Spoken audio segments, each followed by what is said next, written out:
Hello friends, मैं हूं संदीप चौहान और स्वागत है आप सबका हमारे यूट्यूब चैनल ईजी स्टार पे। तो फ्रेंड्स, अभी तक हम लोगों ने ट्रांसफार्मर के कुल 5 लेक्चर देखे हैं। आज हम ट्रांसफार्मर का छठा लेक्चर देखेंगे और छठवें लेक्चर में हम लोग एक आइडियल ट्रांसफार्मर का और एक प्रैक्टिकल ट्रांसफार्मर का लोड पे फेजर डायग्राम ड्रा करेंगे। ऑन लोड पे फेजर डायग्राम कैसा होगा, एक आइडियल ट्रांसफार्मर का और एक प्रैक्टिकल ट्रांसफार्मर का, उसे आज हम लोग ड्रा करेंगे। इसके पहले लेक्चर नंबर 5 में हमने एक आइडियल ट्रांसफार्मर और एक प्रैक्टिकल ट्रांसफार्मर का नो लोड पे फेजर डायग्राम ड्रा किया था। तो आइए आज के वीडियो में स्टार्ट करते हैं। हम पहले आइडियल ट्रांसफार्मर का लोड पे फेजर डायग्राम देखेंगे और फिर एक प्रैक्टिकल ट्रांसफार्मर का भी फेजर डायग्राम देखेंगे और अलग अलग प्रैक्टिकल ट्रांसफार्मर में केसेस लेंगे कि उन केसों में क्या क्या हो सकता है। तो आइए आज का वीडियो स्टार्ट करते हैं और एक आइडियल ट्रांसफार्मर का लोड पे फेजर डायग्राम ड्रा करते हैं। तो सबसे पहले फिर से वही एक ट्रांसफार्मर बनाते हैं। सारा जड़ यहीं से है, ट्रांसफार्मर बार बार बनाना पड़ेगा। ट्रांसफार्मर की कोर और कोर पे वाइंडिंग,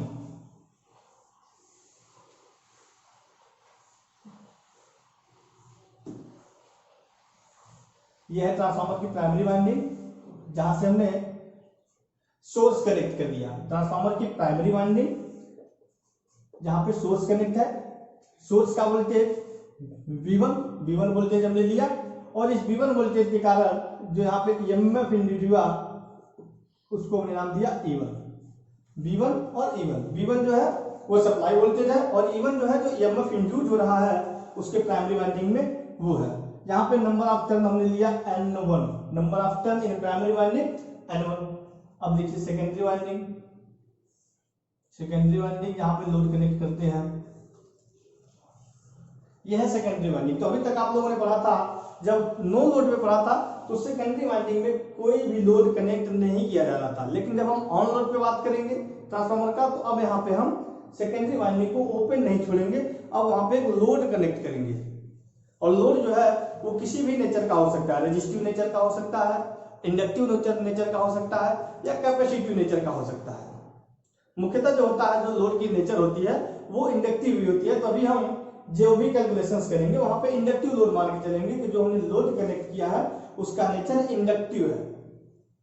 ये सेकेंडरी वाइंडिंग, यहाँ पे टर्नों की संख्या N2, यहाँ पे हमने एक लोड कनेक्ट किया है,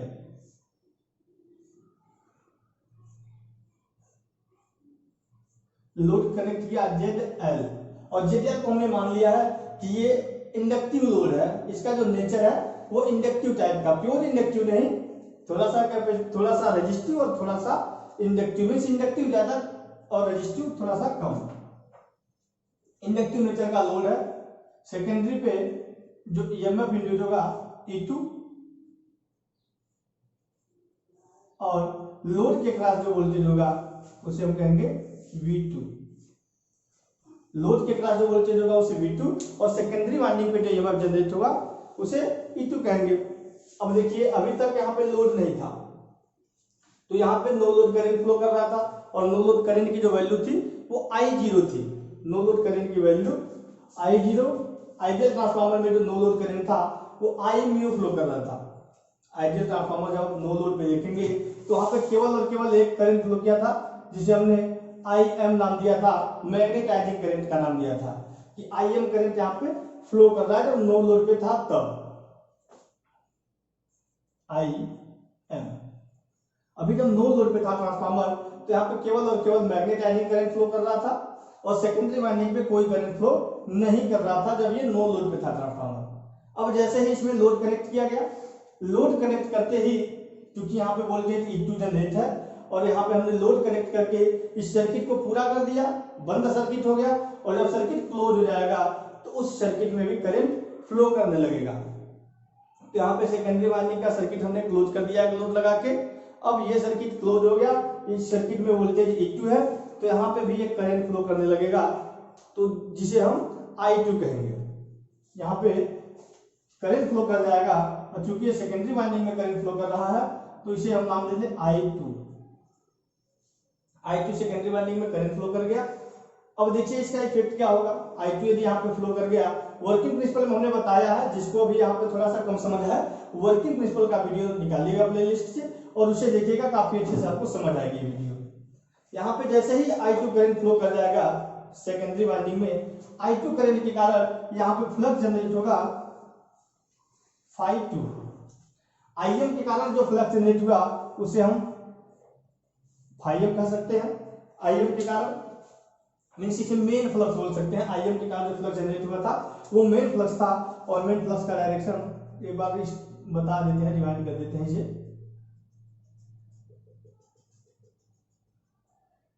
ये phi m था, phi m। IM के कारण मैग्नेटाइजिंग करंट के कारण जो फ्लक्स इसमें जनरेट हुआ था, सेटअप हुआ था कोर में, उसे phi m कहा। अब जैसे ही सर्किट यहाँ पे क्लोज हुआ सेकेंडरी की सर्किट क्लोज होते ही यहाँ पे सेकेंडरी करंट I2 फ्लो कर गई, और सेकेंडरी करंट I2 एक फ्लक्स जनरेट कर दी जिसे हमने नाम दिया phi2। यहाँ पे चूंकि सेकेंडरी का करंट भी है और सेकेंडरी में नंबर ऑफ टर्न N1 है, तो यहाँ पे MMF जनरेट होगा MMF N2 into I2।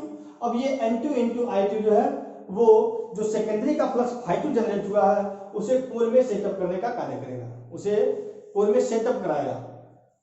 Setup कराएगा तो क्या होगा देखिए, क्योंकि यहां से phi2 फ्लक्स जनरेट हुआ और फ्लक्स का डायरेक्शन किधर से होगा ये भी वर्किंग प्रिंसिपल में है, अब यहां भी नहीं बताएंगे। यहां से जो फ्लक्स जनरेट हुआ phi2 सेकेंडरी पे, अब phi2 क्या करेगा, ये यहां से निकल के प्राइमरी की तरफ जाएगा, प्राइमरी की तरफ जाएगा और अपना पूरा पाथ इस कोर से होता हुआ पूरा कर लेगा। ये हो गया phi2 मींस phi m की डायरेक्शन, phi m की डायरेक्शन राइट टू लेफ्ट, और phi2 की जो डायरेक्शन हुई phi2 की वो लेफ्ट टू राइट हुई। मींस इन दोनों के डायरेक्शन अपोज में है, और जब अपोज में दोनों फ्लक्सों के डायरेक्शन होंगे तो एक दूसरे पे डीमैग्नेटाइजिंग का इफेक्ट डालेंगे। जैसे आप उसमें मोटर में पढ़े होंगे, डीमैग्नेटाइजिंग इफेक्ट पढ़े होंगे, जब डीसी मशीन पढ़ते हैं तो वहां पे आर्मेचर रिएक्शन में आपने डीमैग्नेटाइजिंग पढ़ा होगा कि दोनों फ्लक्स एक दूसरे के बिल्कुल अपोज में आ जाते हैं, तो जो मुख्य फ्लक्स होता है उसको वो धीरे धीरे कमजोर होने लगता है, उसकी वैल्यू जो है उसका मान लो धीरे धीरे कम होने लगता है। सेम केस यहाँ भी होगा, phi2 के जनरेट होते ही phi m की वैल्यू कम होने लगेगी, phi m की वैल्यू कम होने लगेगी, और चूंकि E1 इज इक्वल टू होगा N1 d phi upon dt। E1 की जो वैल्यू है यहाँ पे इंड्यूस्ड EMF की जो वैल्यू है वो फ्लक्स पे डिपेंड कर रहा है कि प्राइमरी का फ्लक्स कितना है। तो प्राइमरी का फ्लक्स पहले phi m था, अब वो फ्लक्स phi m ना रह के अब वो फ्लक्स phi m नहीं हुआ, phi m से थोड़ा सा कम हो जाएगा, क्योंकि E2 जो है phi2 जो फ्लक्स है वो phi m को डीमैग्नेटाइज करके कमजोर कर रहा है, कम कर रहा है, इसलिए E1 की वैल्यू यहाँ पे कम होने लगेगी। और जब E1 की वैल्यू यहाँ पे कम होगी, E1 की वैल्यू प्राइमरी में जब कम होगी तो E1 का करंट बढ़ने लगेगा। देखिए प्राइमरी करंट IM जो है, प्राइमरी करंट जो I1 है V माइनस E1 अपान जो भी इसका रेजिस्टेंस है प्राइमरी का, ये था प्राइमरी का करंट। अब E1 की वैल्यू यदि कम होगी, E1 की वैल्यू कम होगी तो I1 अपने आप बढ़ने लगेगा, I1 की वैल्यू बढ़ने लगेगी, और I1 की वैल्यू उसी अनुपात में बढ़ेगी जिस अनुपात में यहाँ पे I2 की वैल्यू बढ़ रही है। जितना जैसे जैसे I2 की वैल्यू बढ़ती जाएगी वैसे वैसे I1 की भी वैल्यू यहाँ पे प्राइमरी पे बढ़ती जाएगी। सेकेंडरी पे करंट का लोड का मान जैसे जैसे बढ़ेगा सेकेंडरी का करंट बढ़ता जाएगा, और सेकेंडरी का करंट जैसे जैसे बढ़ता जाएगा उसी के अनुसार ही प्राइमरी का भी करंट अप करता चला जाएगा, बढ़ता चला जाएगा। मीन्स ये जो IM है अब ये IM नहीं रहा, जो नो लोड पे IM थी मैग्नेटाइजिंग करंट केवल था, अब ये IM ना रहा। अब इस IM में एक कंपोनेंट और जुड़ गया, एक कंपोनेंट जिसे हम बोलेंगे I2 dash. I2 dash, I2 dash क्यों बोला गया, क्योंकि जो यहाँ पे करंट सेकेंडरी में I2 फ्लो कर रही है उसी के अनुपात में प्राइमरी में करंट फ्लो करेगा, और वो करंट फिर से एक फ्लक्स यहाँ जनरेट करेगा प्राइमरी में जो इस phi2 फ्लक्स का अपोज करेगा। यहाँ से फिर एक फ्लक्स जनरेट होगा phi2 डैश जो इस phi2 का अपोज करेगा और उसे निष्क्रिय कर देगा, पूरे कोर में केवल और केवल मेन फ्लक्स अब बचा रह जाएगा। तो यहाँ पे phi2 डैश और phi2 एक दूसरे को अपोज कर जाएंगे और केवल कोर में phi2 बचा रह जाएगा। मीन्स यहाँ पे जो है जितना करंट सेकेंडरी में फ्लो कर रहा था, सेकेंडरी में I2 करंट यदि फ्लो कर रहा है तो उसी के अनुपात में ही प्राइमरी में भी करंट फ्लो, करंट का वैल्यू जो है बढ़ जाएगा, करंट की वैल्यू बढ़ जाएगी और करंट का वैल्यू बढ़ के प्राइमरी में जो टोटल करंट होगी वो magnetizing current plus load component of secondary current, secondary के लोड का जो कंपोनेंट का करंट है वो भी फ्लो करने लगेगा। मींस प्राइमरी का जो करंट होगा, टोटल करंट प्राइमरी वाइंडिंग का I1 वो I2 डैश प्लस IM होगा। अब यहाँ पे जो करंट होगा वो नो लोड करंट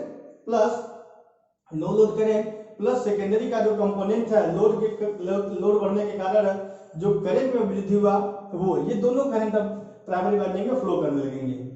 आइए इसका फेजर डायग्राम थोड़ा सा देखते हैं। तो चूंकि सबसे पहले हम 5 को रेफरेंस लेंगे, 5M को रेफरेंस ले लिया और 5M जो है 5M अप्लाई वोल्टा V1 से 90 एम्स लैग करेगा। तो इसके बाद अप्लाई वोल्टा ये हो गया V1 से 5M 90 एम्स लैग करेगा। और चूंकि E1 और E2 की जो उत्पत्ति है V1 के कारण हुई है, तो ये दोनों उसके बिल्कुल 180 अपोजिट फेज में होंगे। E1 और E2 V1 के 180 अपोजिट फेज में होंगे, क्योंकि E1 और E2 की जो उत्पत्ति है वो V1 के कारण ही हुई है।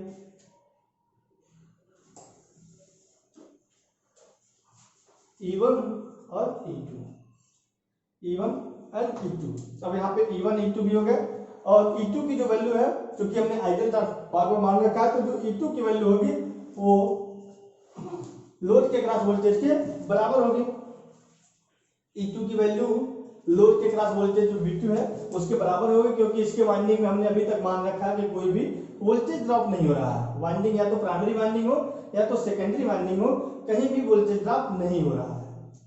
आइडियल ट्रांसफार्मर के केस में हमने देखा था नो लोड पे भी एक करंट फ्लो कर रहा है जिसे हमने IM नाम दिया है, और IM जो है नो लोड करंट जो है वो मुख्य फ्लक्स के फेज में ही था, मुख्य फ्लक्स के फेज में। तो यहाँ पे हम IM भी ड्रा कर लेते हैं। यह है IM, no load current IM। अब जैसे ही लोड डाला गया, ट्रांसफार्मर में लोड डाला गया, लोड को डालते ही यहाँ पे करंट फ्लो कर गया I2 और V2 के बीच का जो एंगल है उसे ही हम बोलेंगे power factor angle. Means load के क्रॉस कितना वोल्टेज है और लोड में कितना करंट फ्लो कर रहा है, इनके बीच का ही एंगल होगा वो पावर फैक्टर एंगल होगा। और इनके बीच का एंगल लीडिंग का होगा या लैगिंग का होगा या फेज का होगा, ये डिसाइड करेगा लोड कि कैसा लोड है। यदि रेजिस्टिव लोड होगा तो V2 और I2 दोनों एक फेज में होंगे। इंडक्टिव लोड होगा तो V2 जो है वो I2 से लीड करेगा, और यदि कैपेसिटिव लोड है तो I2 V2 से लीड कर जाएगा। इतना आप जनरल चीजें जानते हैं। यहाँ पे चूंकि हमने इंडक्टिव लोड माना है, तो जो करंट फ्लो करेगी सेकेंडरी वाइंडिंग में जो करंट फ्लो करेगी I2 वो टर्मिनल वोल्टेज V2 से लैग करेगा, क्योंकि हमने लोड को इंडक्टिव मान रखा है, इंडक्टिव लोड।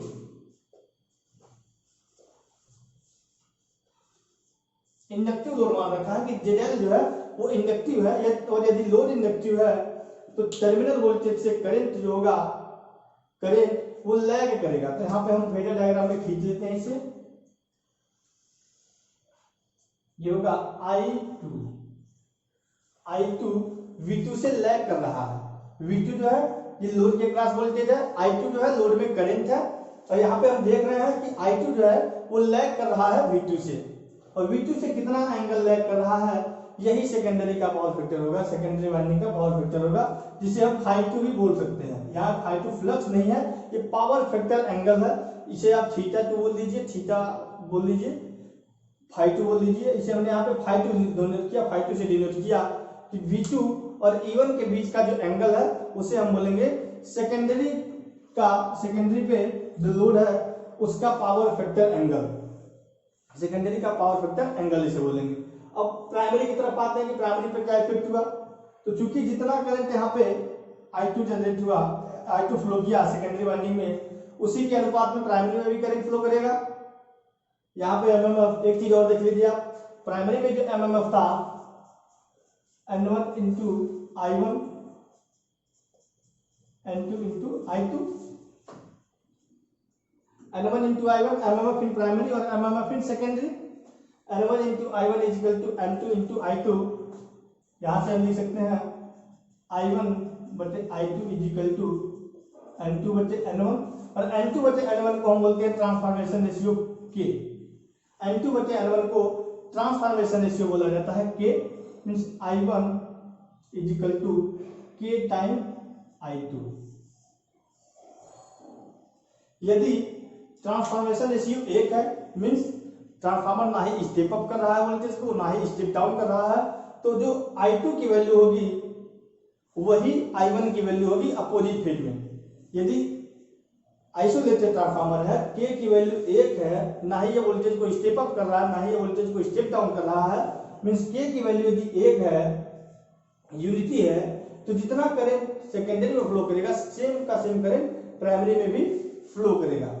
लेकिन यदि K की कुछ वैल्यू है, K की कुछ वैल्यू है, सपोज करिए यहाँ पे K की वैल्यू 2 है, K की वैल्यू 2 है, तो I1 जो होगा, I1 करंट की जो वैल्यू होगी 2 multiplied by I2, means I2 के 2 गुना होगा।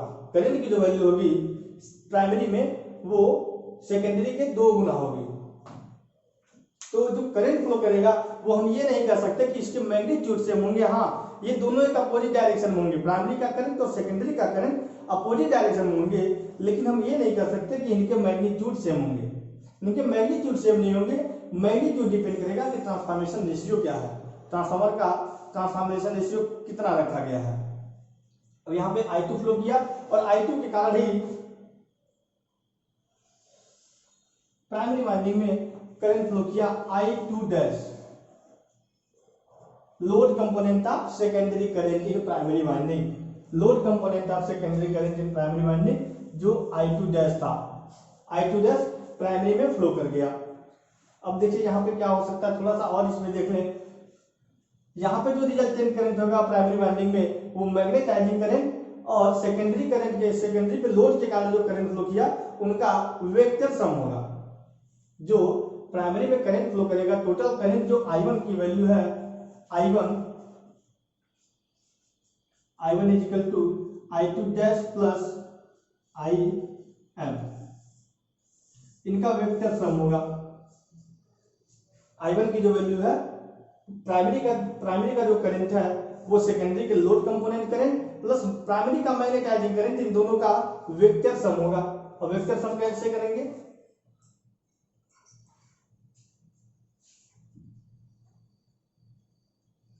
देखिए अब यहां से रिजल्टेंट करंट हमें निकल आएगा कि रिजल्टेंट करंट क्या होगा।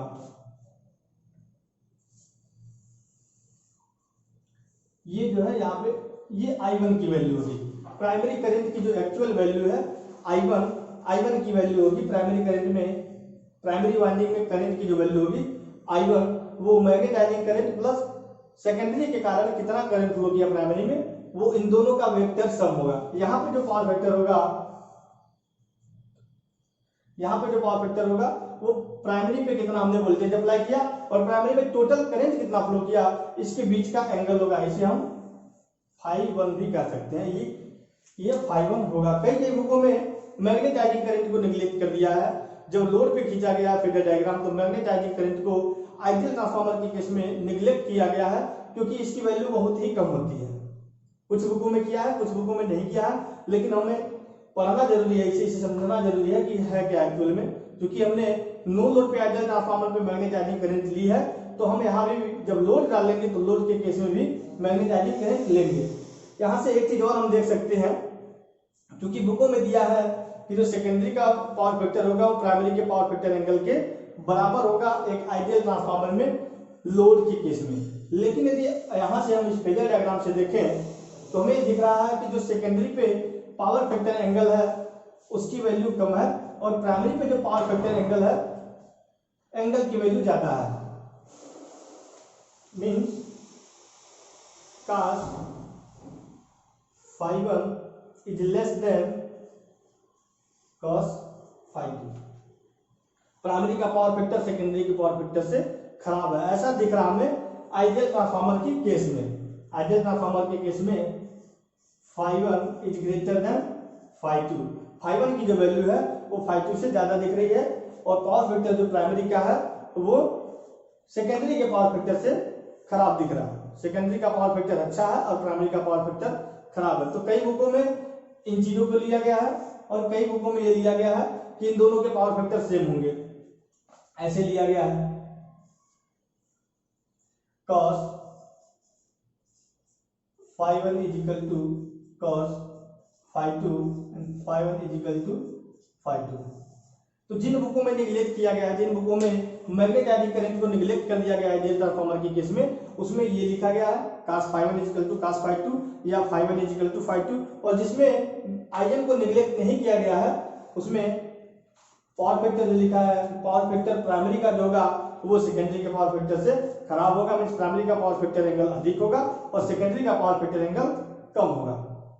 आपको एग्जाम में यदि आ जाए तो क्या करना है, एग्जाम में यदि दे दे ऑप्शंस में ऐसे ही, तो उसमें क्या करेंगे, ये बड़ा क्वेश्चन है कि एग्जाम में इसे कैसे सॉल्व करें, इसको ट्रिक करें या इसे ट्रिक करें। तो एग्जाम में आपको ट्रिक ये करना है, क्योंकि आइडियल के केस में हम नेग्लेक्ट ही मान के चलते हैं कि मैग्नेटाइजिंग करंट जो है फेजर में तो हम पढ़ते हैं लेकिन उसे निगलेक्ट मान के चलते हैं कि इसकी जो वैल्यू है वो निगलेजिबल है, क्योंकि आइडियल ट्रांसफार्मर है।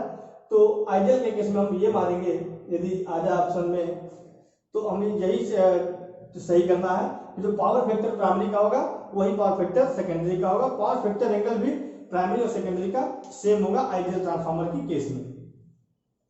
तो ये रहा एक आइडियल ट्रांसफार्मर का फेजर डायग्राम ऑन लोड पे। अब हम इसके बाद देखते हैं प्रैक्टिकल ट्रांसफार्मर का फेजर डायग्राम कैसा होगा ऑन लोड पे। तो इसे आप स्क्रीनशॉट लीजिए, फिर मैं इसे आगे बताता हूं। अब हम प्रैक्टिकल ट्रांसफार्मर का देख लेते हैं कि प्रैक्टिकल ट्रांसफार्मर का लोड पे फेजर डायग्राम कैसा होगा। आज हम केवल और केवल फेजर डायग्राम ही पढ़ेंगे। आइडियल ट्रांसफार्मर का हमने देखा कि लोड पे कैसा फेजर डायग्राम है, और प्रैक्टिकल ट्रांसफार्मर का देखते हैं कि प्रैक्टिकल ट्रांसफार्मर का फेजर डायग्राम कैसा होगा लोड पे। तो प्रैक्टिकल ट्रांसफार्मर में हम दो केस लेंगे, क्योंकि प्रैक्टिकल ट्रांसफार्मर में काफी चीजें निकल के आ जाती हैं, वाइंडिंग का रेजिस्टेंस, लीकेज रिएक्टेंस, उनकी कोर की रिलेटिव परमिटिविटी, ये सारी चीजें निकल के आती है बाहर। तो हम इसको दो स्टेप में समझने का प्रयास करेंगे, दो केसें लेंगे इसमें। केस फर्स्ट में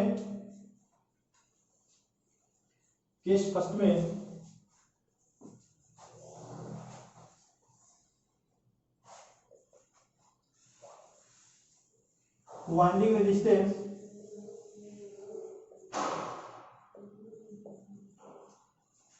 एंड एक्सेल निगलेक्ट मान के चलेंगे, क्यों नहीं है, निगलेक्ट करेंगे। केस फर्स्ट जब लेंगे तो उसमें हम वाइंडिंग रेजिस्टेंस और लीकेज रिएक्टेंस को नहीं कैलकुलेट करेंगे। लीकेज रिएक्टेंस और वाइंडिंग रेजिस्टेंस ये जूम करके चलेंगे कि जो प्रैक्टिकल ट्रांसफार्मर हमने बनाया है उसमें जो रेजिस्टेंस है वाइंडिंग का, प्राइमरी वाइंडिंग या सेकेंडरी वाइंडिंग का, वो भी जीरो है, और जो लीकेज रिएक्टेंस है प्राइमरी वाइंडिंग और सेकेंडरी वाइंडिंग का XL1 और XL2 वो भी निगलेजिबल है। ऐसा इसलिए हम कर रहे हैं कि जब हम इसके साथ पढ़ें रेजिस्टेंस को और लीकेज रिएक्टेंस को लेके पढ़ें तो हमें ज्यादा कंफ्यूजन ना हो, क्योंकि इसमें थोड़ी चीजें अलग आती हैं, आइडियल से थोड़ा सा अलग हटके इसका फेजर डायग्राम बनता है, थोड़ा सा अलग होता है। तो स्टेप बाय स्टेप इसे हम देखेंगे कि पहले एक प्रैक्टिकल ट्रांसफार्मर लेंगे और ऐसा उसमें ज्यूम करेंगे कि उसमें ना ही प्राइमरी वाइंडिंग ना ही सेकेंडरी वाइंडिंग में रेजिस्टेंस की वैल्यू है, कुछ रेजिस्टेंस जीरो है, दोनों में एज्यूम करेंगे। और लीकेज रिएक्टेंस को भी हम जीरो मान के चलेंगे कि अभी लीकेज रिएक्टेंस भी जीरो है, और फिर एक प्रैक्टिकल ट्रांसफार्मर का फेजर डायग्राम देखेंगे। और फिर जब दूसरा केस जब लेंगे, सेकेंड केस में हम इन दोनों को मान के चलेंगे कि ये निगलेजिबल नहीं है, R and XL not negligible. पहले केस में हम मान के चल रहे हैं कि R और XL दोनों नेग्लिजिबल है, दोनों की वैल्यू जीरो है। और दूसरे केस में हम देखेंगे फेजर डायग्राम कि R और XL दोनों नेग्लिजिबल नहीं है, तब भी हम उसका फेजर डायग्राम देखेंगे। तो अभी जो हम फेजर डायग्राम देखने जा रहे हैं वो फर्स्ट केस पे देखने वाले हैं कि जब रेजिस्टेंस को और लीकेज रिएक्टेंस को हम नेग्लिजिबल मान रहे हैं तब। केस फर्स्ट, तो चूंकि आपने भी देखा ये ट्रांसफार्मर में क्या क्या चीजें चल रही थी। देखिए फेजर डायग्राम, इसका डायरेक्ट हम फेजर डायग्राम ड्रा करते हैं।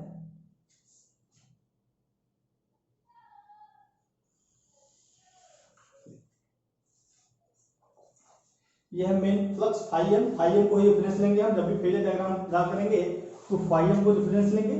और फाई एम से जो वोल्टेज की वैल्यू है, जो अप्लाइड वोल्टेज की वैल्यू है, वो 90 एम्स लीड पे जाएगी।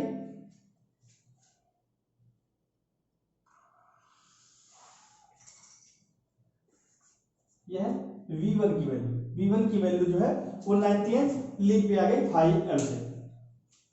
E1 और E2 V1 के बिल्कुल ही अपोजिट डायरेक्शन में होंगे।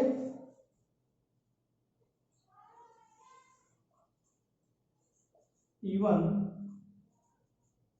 एंड E2 ये दोनों अपोजिट डायरेक्शन में होंगे। अब यहाँ पे जो वोल्टेज है, वोल्टेज V2 की वैल्यू है, वोल्टेज थोड़ा सा चेंज हो जाएगा। वोल्टेज की जो वैल्यू है, वोल्टेज थोड़ा सा चेंज हो जाएगा इसमें, कि वोल्टेज और करंट की जो वैल्यू है वो थोड़ी सी इसमें चेंज होगी, कि कहाँ पे इसका डायरेक्शन होगा, वोल्टेज कहाँ पे होगा और करंट कहाँ पे होगा।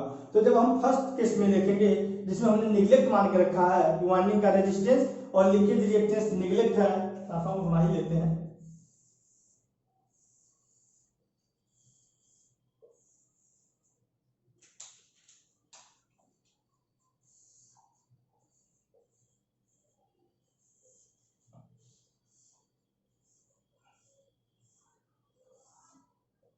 यहाँ पे हमने लोड कनेक्ट कर दिया, एक प्रैक्टिकल ट्रांसफार्मर पे लोड कनेक्ट किया है।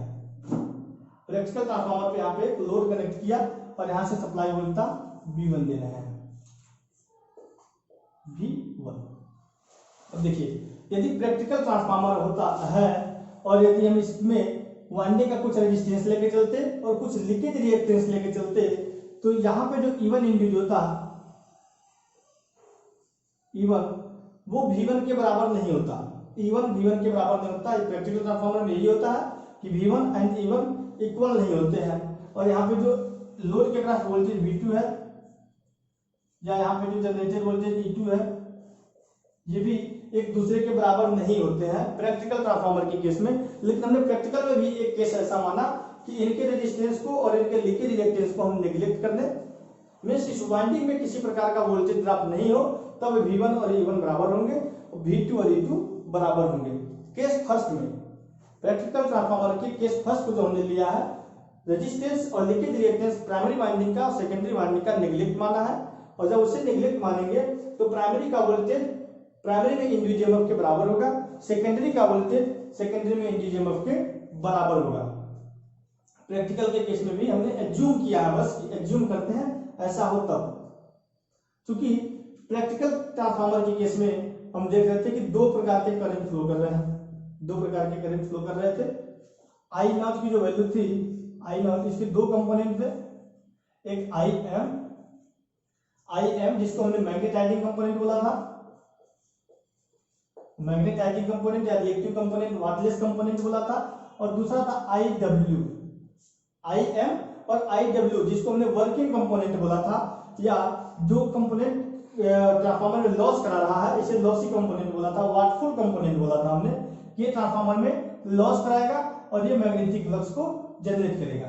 तो जो लॉस वाला कंपोनेंट था इसकी वैल्यू कम थी, नो लोड के केस में लॉसेज बहुत कम हो रहे थे, मींस आई डब्ल्यू की वैल्यू कम थी। लॉस जो है iron loss, iron plus copper, तो अभी यहाँ पे कॉपर लॉस नहीं होगा, आयरन लॉस को मान के लेंगे, कैलकुलेट करेंगे, लेकिन कॉपर लॉस को कैलकुलेट नहीं करेंगे क्योंकि हमने वाइंडिंग का रेजिस्टेंस निगलेक्ट माना है कि वाइंडिंग का रेजिस्टेंस निगलेक्ट है। तो यहाँ पे जो प्राइमरी वाइंडिंग में करंट फ्लो कर रही थी नो लोड पे, वो I0 थी, और I0 की जो वैल्यू थी वो IW, यहां से यहां तक हमने IW माना, IW और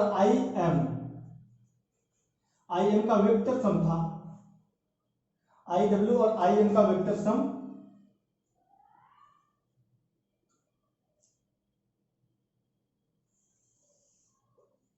I0 ये करंट अभी फ्लो कर रही थी।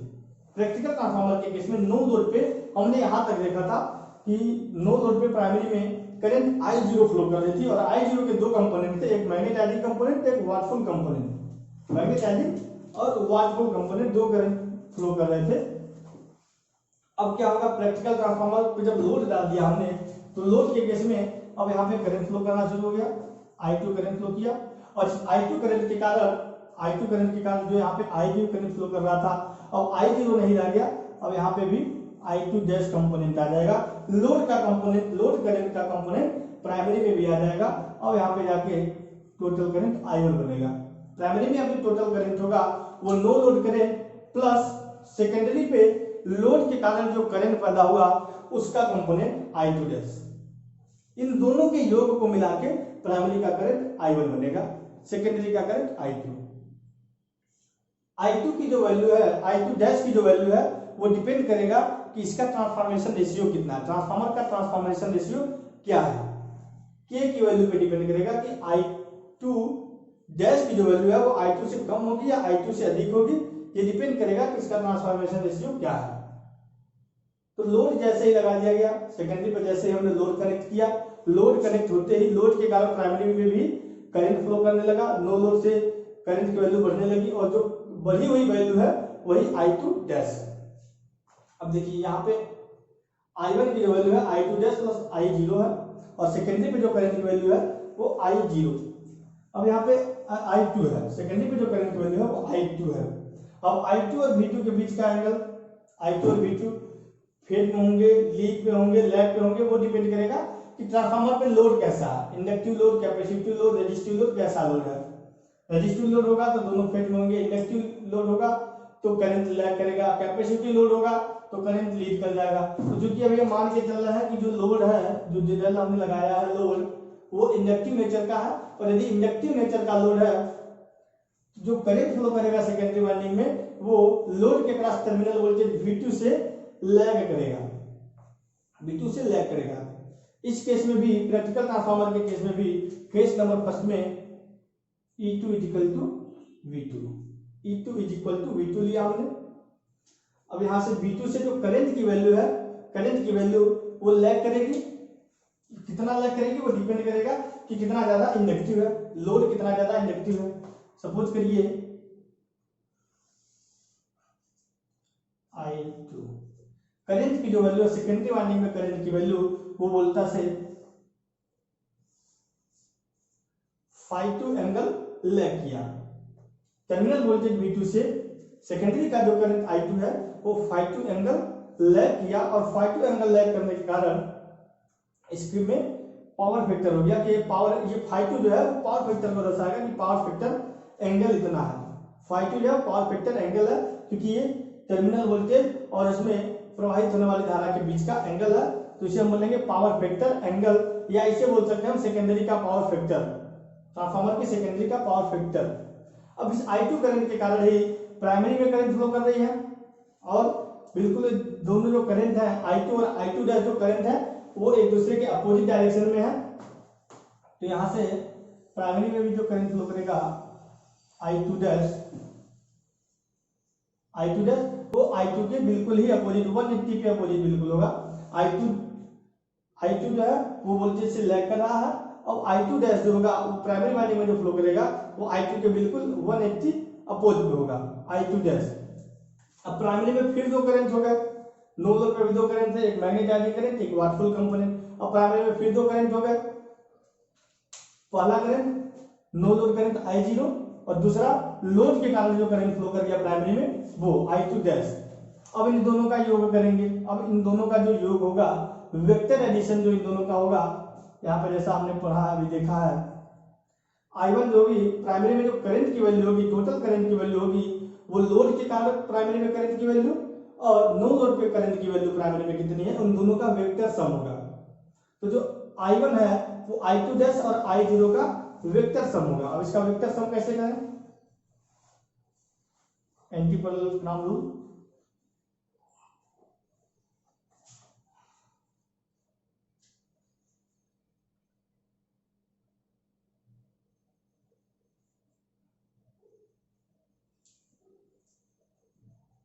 यहाँ पे ये जो I1 की वैल्यू होगी ये होगी I1, ये होगी प्राइमरी की मुख्य करंट की वैल्यू। प्राइमरी में टोटल करंट की जो वैल्यू होगी वो I1 होगी, और I1 जो होगा वो नो लोड करंट और लोड के कारण कितना करंट I2 में फ्लो होगा, उन दोनों का एडिशन होगा। यहाँ पे जो पावर फैक्टर एंगल होगा उसे हम बोलेंगे ∅1। अब यहाँ पे हम निश्चित ही कह सकते हैं कि जो ∅2 की वैल्यू है वो ∅1 की वैल्यू से कम है। ∅1 इज ग्रेटर देन ∅2 मीन्स जो सेकेंडरी के पावर फैक्टर एंगल है, सेकेंडरी वाइंडिंग का जो पावर फैक्टर एंगल है वो प्राइमरी वाइंडिंग के पावर फैक्टर एंगल से कम है। पावर फैक्टर जो है cos ∅1 is lower than cos ∅2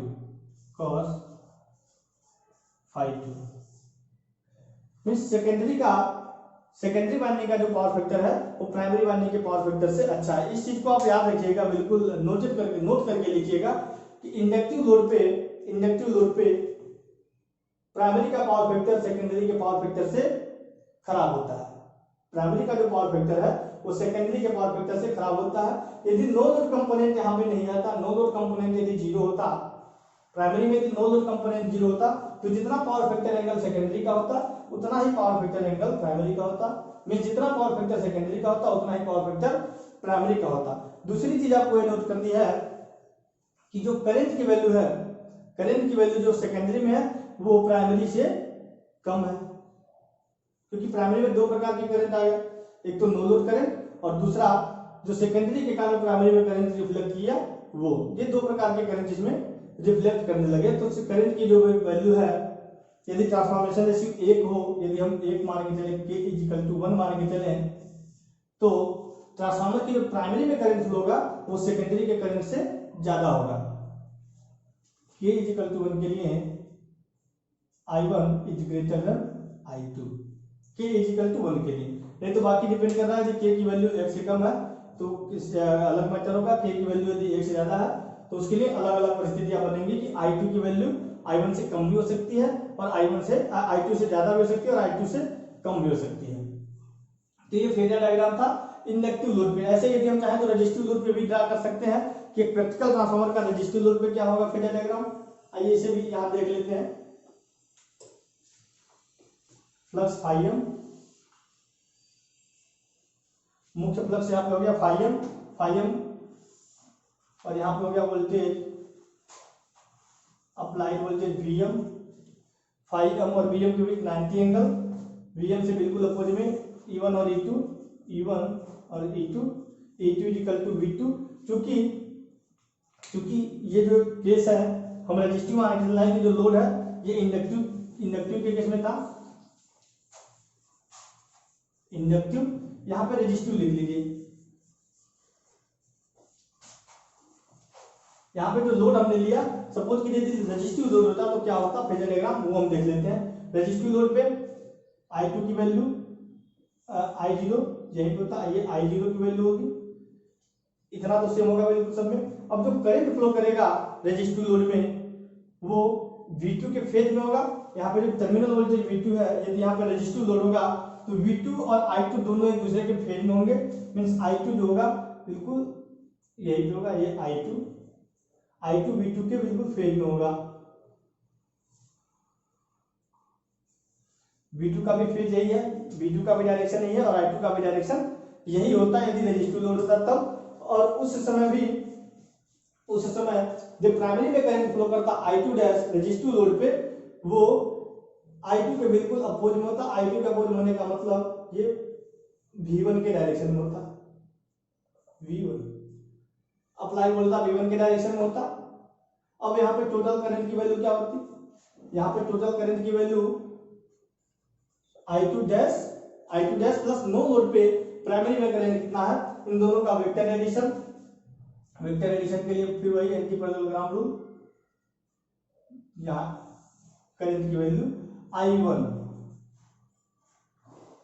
अब यहाँ करंट की वैल्यू फिर I1 आती है। रेजिस्टिव के केस में सेकेंडरी का हम देख रहे हैं पावर फैक्टर जो है 1 है, सेकेंडरी वाइंडिंग पे पावर फैक्टर 1 है क्योंकि अप्लाइड वोल्टेज के कारण जो सेकेंडरी में करंट फ्लो किया I2 वो दोनों एक डायरेक्शन में है। लेकिन प्राइमरी में ऐसा नहीं बना, प्राइमरी में जो अप्लाइड वोल्टेज V1 है और जो अप्लाइड वोल्टेज V1 के कारण उसमें करंट फ्लो कर रहा है प्राइमरी वाइंडिंग में I1, वो दोनों एक दूसरे के फेज में नहीं है, वो फेज में नहीं है।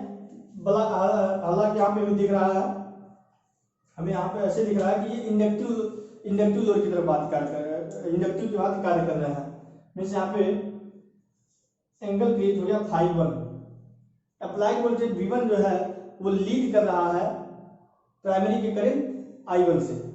रेजिस्टिव की केस में हम देख रहे हैं कि V2 और I2 एक दूसरे के फेज में है। मीन्स प्राइमरी का पावर फैक्टर यूनिटी है, लेकिन सेकेंडरी का पावर फैक्टर यूनिटी है, लेकिन प्राइमरी का जो पावर फैक्टर है, प्राइमरी वाइंडिंग का पावर फैक्टर वो लैगिंग पावर फैक्टर है। यहाँ पे unity power factor cos phi 2 = 1 power factor unity.